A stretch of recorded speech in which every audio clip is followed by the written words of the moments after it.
Ideologies emerge as groups of people develop ways of thinking about relationships between themselves and others in the world.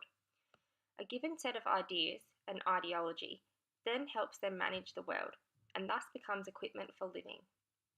The longer that these ideologies have a hold, the less likely anyone is to question their premises. Thus, an ideology takes on the appearance of common sense among those within a culture that embraces it. However, critical reflection or feedback from those outside an ideology's influence can expose an ideology's biases.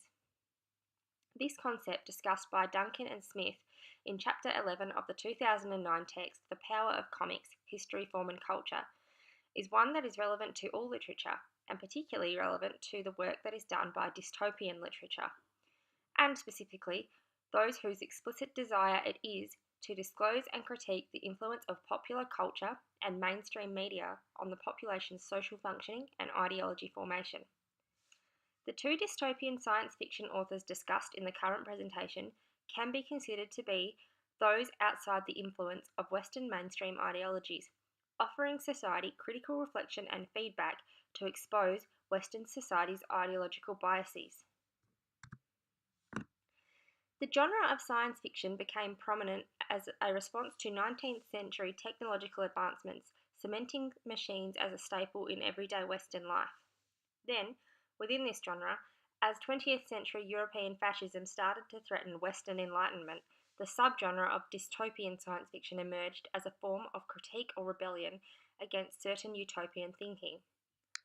Which utopian thinking was or is under attack depends on the socio-historical context and obviously the viewpoint of the authors.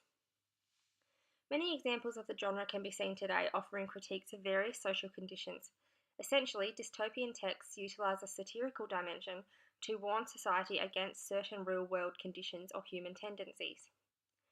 Dystopian societies generally impose oppressive conditions which are often extensions or exaggerations of reality in order to display the problematic nature of these circumstances.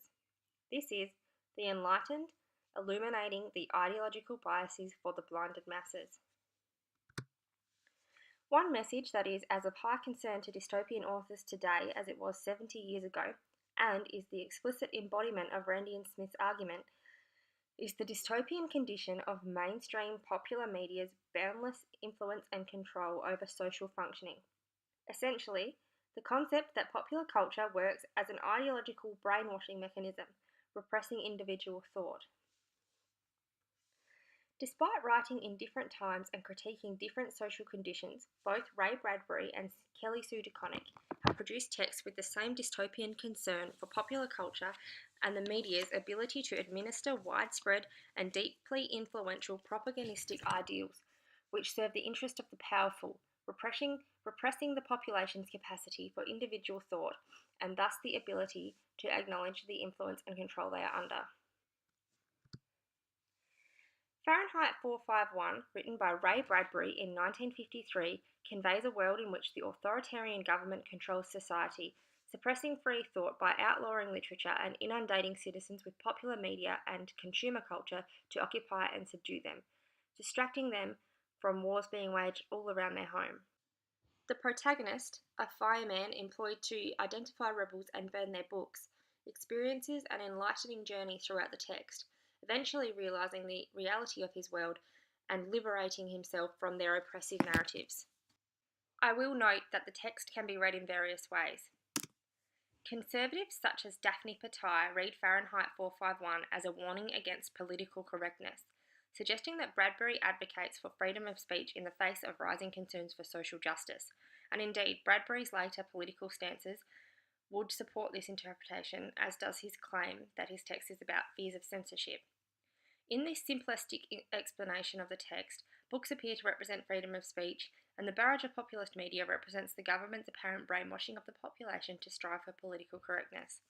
However, there may be more to it than that, being written in the 50s rather than in recent decades when right-wingers decided political correctness was the enemy of freedom, good old-fashioned patriotism, and well, everything. Bradbury may have feared censorship in the form of government corruption and widespread propaganda, and the prevention of alternative viewpoints from being expressed. This can be understood and applied to today's state of affairs. The saturation of the mainstream media's consumerist, superficial, and discriminatory values that Western society is consumed by, and that certainly still implicitly and explicitly represent predominantly inherent right-wing ideals, could certainly be considered brainwashing. Written in response to the rise of fascism, Fahrenheit 451 may be positioning the government as the capitalist tyrants hunting down alleged communists, represented by the book people or readers, reflecting what occurred in the McCarthy period during which the text was produced. Fahrenheit 451, thus, can also be read as a progressive liberal text.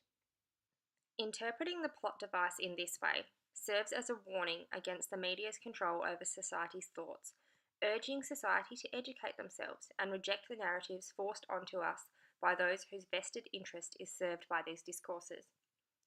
With books serving as a metaphor for education, critical reflection, and free thought, an alternative to accepting the dominant discourses is suggested.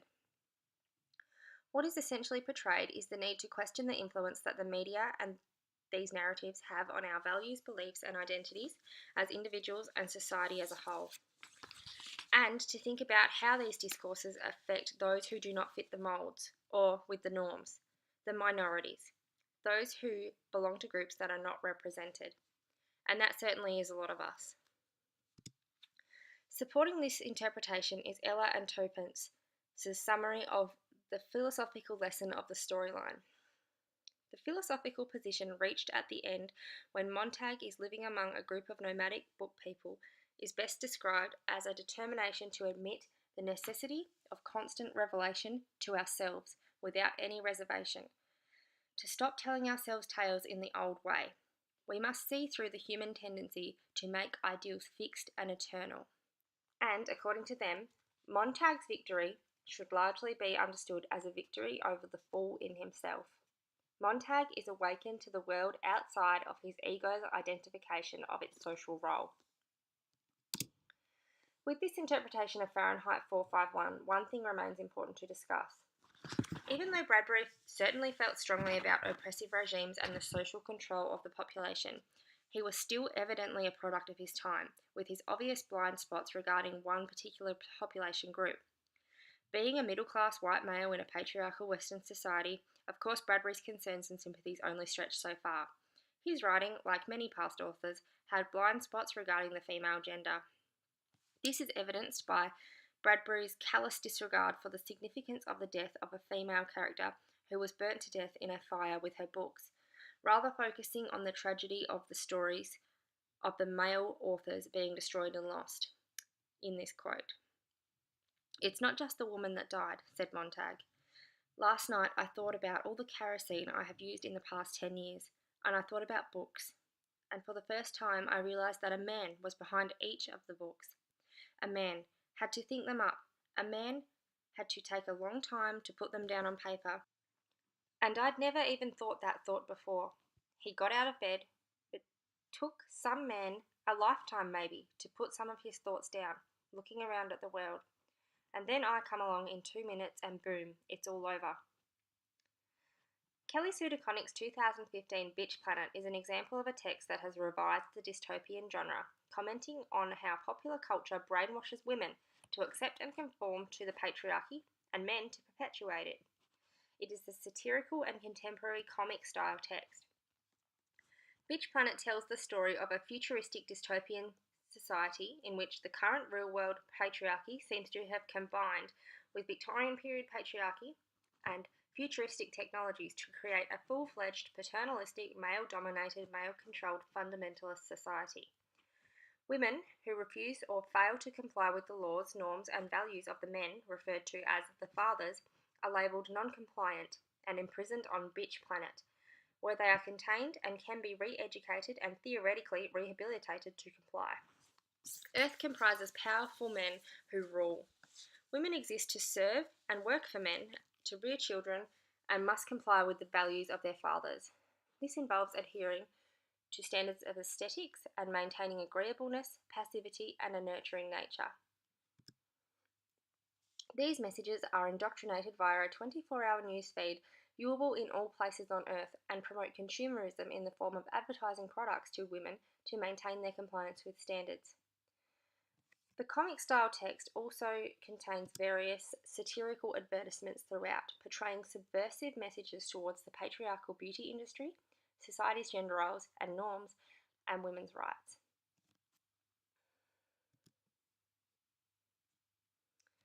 The quote, "shame them, maim them, try to contain them," expresses patriarchal social conditions including idealised standards, body shaming, violence against women, and oppression. According to Sonia Saria, 2015, all is not right in the world, either in the dystopia where the story of Bitch Planet takes place or our own.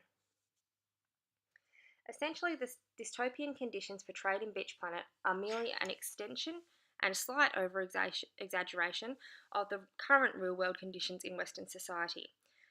Conditions in which women are still considered inferior to men in many ways and don't have the same rights.